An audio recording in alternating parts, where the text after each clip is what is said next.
JAMB to hold another mop-up examination. On the foreign scene, UK minister accuses Israel of using hunger as weapon of war. I'm Sam Chinedu, and the news continues after the break.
Back. A public affairs analyst, Dr. Kennedy Allen Wokoma, says the conditions spelled out by the former chairman of Emoha local government area, Chidi Lloyd, to resolve the political crisis in Rivers State are highly egocentric and absurd. Speaking with our correspondent, Allen Wokoma said Governor Fubara should be accorded some respect. I think that the conditions are highly preposterous. Such cannot be a condition for peace to resolve the political logjam. The conditions, as stated by Dr. Chidi Lloyd, are highly ego-centered. It is absurd. It is not what any sane person will imagine or listen to. You want the governor to apologize to the past chairman. You want him to apologize to the assembly members. You want him to... It's all about ego. Yes, we agree that the minister of the FCT provided the structures for the present suspended governor to emerge. But at least, whatever that is being done in the name of peace, he should be accorded some form of human dignity. Allen Wokoma, who is also a lawyer, said it will be a sign of desperation if Governor Fubara goes ahead to issue a public apology. I don't think that the governor offended them. Yes, there might be some disagreement with the suspended governor and these parties mentioned, but it wouldn't be such that will require the suspended governor to come and make public apologies. It will smack of total desperation on the part of the suspended governor to go on air and publicly apologize to these parties that were mentioned by Dr. Chidi Lloyd. The peace we are talking about should not be the peace of the graveyard. It should be the peace that, if and when attained, all the parties should be left with their dignity intact, not peace that will be born out of humiliation.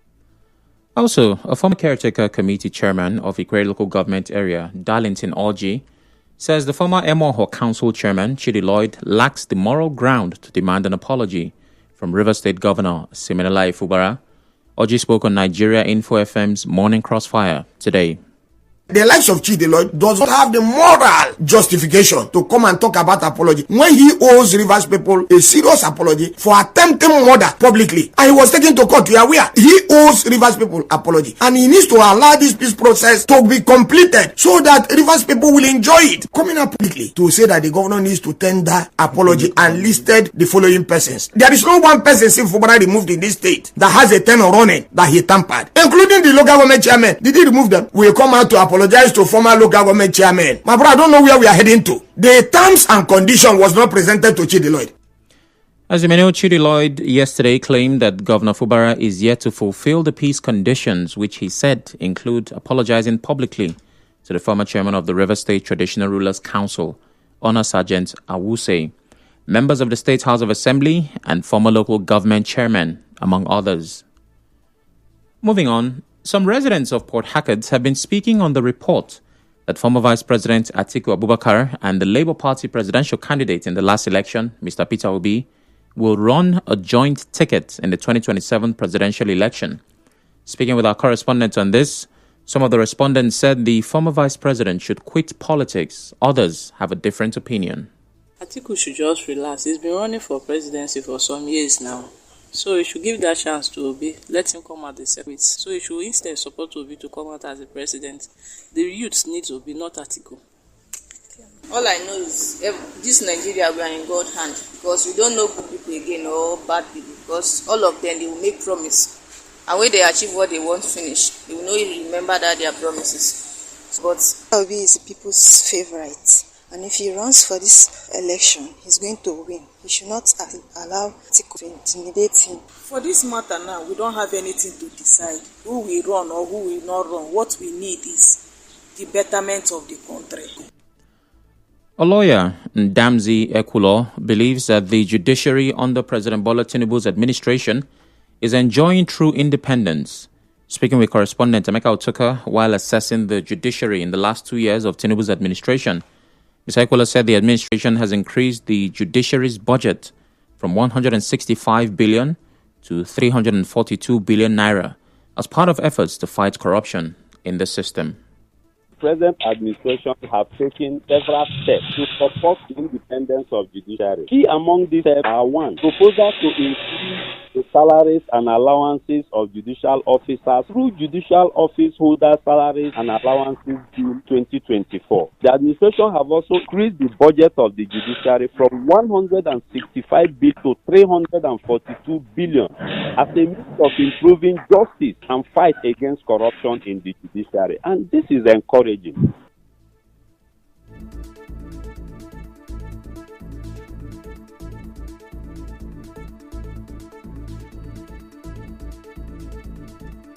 He also said the Tinubu administration has taken steps to revamp legal education.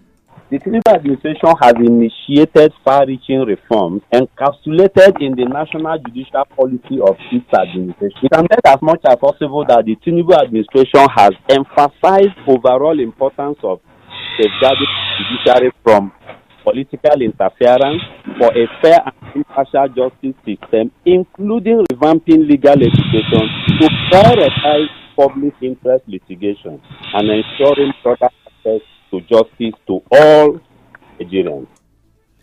In other news, motorists plying the Rumosi Cornerstone Link Road, one of the major access to GRA Phase 5, have raised concerns over the deplorable state of the road. Speaking in an interview with our correspondent, they said the road is impassable on rainy days.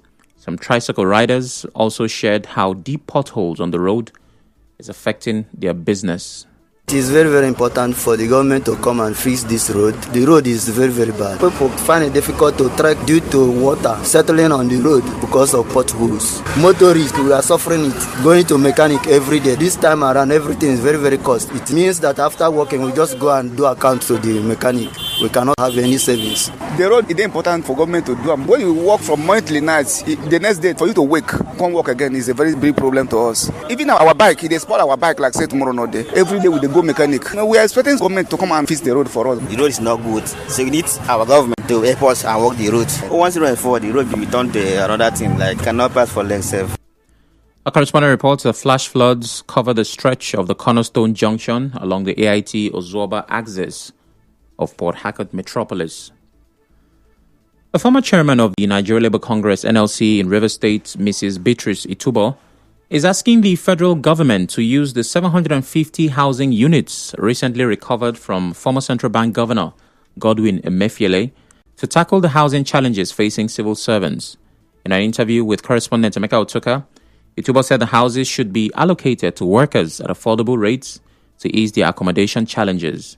She also warned against allowing politicians to hijack the houses, stressing that civil servants deserve better living conditions. So I'm thinking that they should give it to them at affordable prices that they can buy and also own houses, because the workers themselves are human beings. They deserve to have good and better accommodation. So when the money is our collective patrimony, one person cannot go and collect the money that is meant for the society and then amass for himself. Now that it has been brought to the fore, let them give these houses to workers, not to politicians, because all of them are people that are stealing this money. But workers themselves should be given these houses at affordable price, and then they will pay gradually and then own this place. So that's all give it to people who have been working and have been shortchanged over the period. Meanwhile, a constitutional lawyer, Richard Nwokocha, also supports calls for the houses to be allocated to civil servants. Nwokocha, however, stressed the need for proper oversight to prevent abuse of the process. I would support the idea that the ordinary people should be enabled to access it. You also have to look at the value, and those who can access it should be those who can pay over time. Of course, it can be sold at a reduced rate as part of housing policy of the federal government, and then mortgage can be prepared for them to enable them to pay over time. If it won't be abused, the challenge with Nigeria is implementation of programs that when one thing is agreed on, people will in the system. You end up with several people acquiring several of them and reselling them at a higher price. In the meantime, the Minister of Housing and Urban Development, Ahmed Dangiwa, and the Chairman of the Economic and Financial Crimes Commission, EFCC, Olanipekun Olukoyede, led a joint inspection of the 753-unit housing estate today. Still to come, JAMB to hold another examination. Stay tuned.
Welcome back. The co-founder of Budget, Mr. Seun Onigbinde, has described the adjustment made on the 2025 budget by the National Assembly as an abuse of power. Onigbinde said this while speaking on Channels Television today. He accused the federal lawmakers of propagating personal interest above national interest. What the National Assembly is doing is an abuse of power. For me, it's an abuse of responsibility. The budget is a legislative instrument, but it's not just another legislative instrument. That's how you deliver public goods, public services to the people. So it has to be a well thought out process. We're also going to ask ourselves that, is this going to have significant impact in the life of Nigerians? From a federal perspective, this is also a very corrupt practice. You are not putting the national interest ahead because you're putting yourself ahead of what should be of national priorities. Onigbinde called on the National Assembly to be fair and transparent in its budget review and amendment process. First, we have to agree that it's an appropriation act. So we have to first find a way to track this project. And I've had a few people reach out to say they want to form coalitions of Nigerian Bar Association. Even to that length, they want to pay attention more to this. So definitely, we have to track this project and make sure that but those who funds have released those projects are done. We should be able to be honest about constituency projects in Nigeria. Everybody wants to go back to my own time in government is what I'm able to do. But it must be on the inclusion. Let it be things that can benefit more people. A federal high court in Abuja has cautioned the defense's legal team of IPOB leader Nnamdi Kanu against delay in his ongoing terrorism trial. Justice James Omotosho issued a caution today after Senior Advocate of Nigeria, Paul Erokoro, who conducted the defense's case, suddenly requested for adjournment midway into his cross-examination. Justice Omotosho agreed to grant the adjournment, but warned that the court will deem the defense to have closed its cross-examination should it fail to conclude with a witness by the 22nd of May. Meanwhile, the Department of State Services, DSS, has distanced itself from the controversial arrest of IPOB leader Nnamdi Kanu in Kenya, insisting its operations are limited strictly to Nigeria's territorial borders. The agency made the denial during cross-examination of a prosecution witness. The Borno State Governor, Babagana Zulum, has alleged that some politicians and soldiers are acting as informants and collaborators for Boko Haram insurgents. Governor Zulum said this during a television interview. The governor also lamented that the Nigerian army does not have the necessary equipment to tackle the insurgents. The Joint Admissions and Matriculation Board has announced a fresh round of mop-up examinations to accommodate the over 5.6% of candidates who missed the just concluded 2025 Unified Tertiary Matriculation Examination. JAMB Registrar Professor Ishak Oloyede said this during a stakeholders meeting in Abuja today. He said the mop-up exams will also include candidates who missed the earlier exam. The JAMB Registrar also dismissed claims of conspiracy theories against the southeastern part of the country following the technical glitch recorded in the 2025 UTME. The news continues after the break.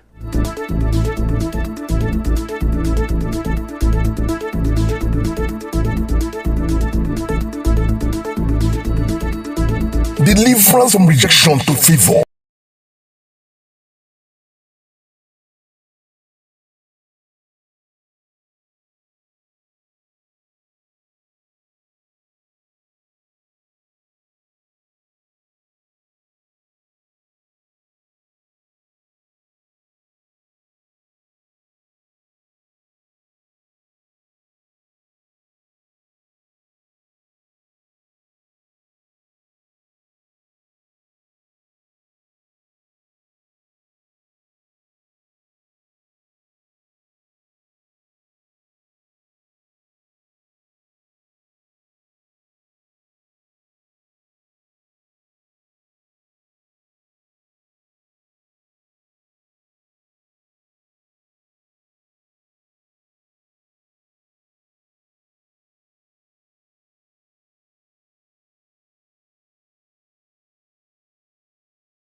Back on the international scene, the UK's Development Minister, Jenny Chapman, has accused Israel of using hunger as a weapon of war.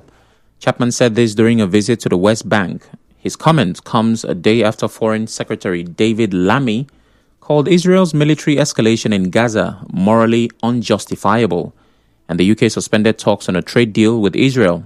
However, a member of Prime Minister Netanyahu's Likud party, Michael Kleiner, told the BBC that Israel is trying to ensure Hamas does not steal aid. On the news this evening, you heard some stakeholders in Rivers State have kicked against the call for Governor Fubara to publicly apologize to some allies of the FCT Minister Nyesom Wike. Borno State Governor Zulum has accused some politicians and soldiers of working with Boko Haram. JAM is to hold mop-up examinations. And on the foreign scene, UK Minister has accused Israel of using hunger as a weapon of war. The news was edited by Onyeka Chinwosu.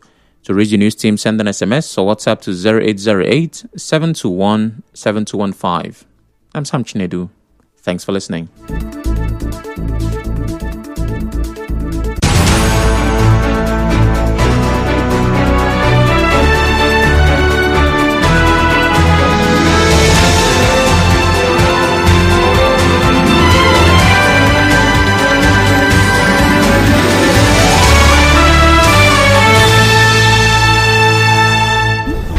information comes power. We give you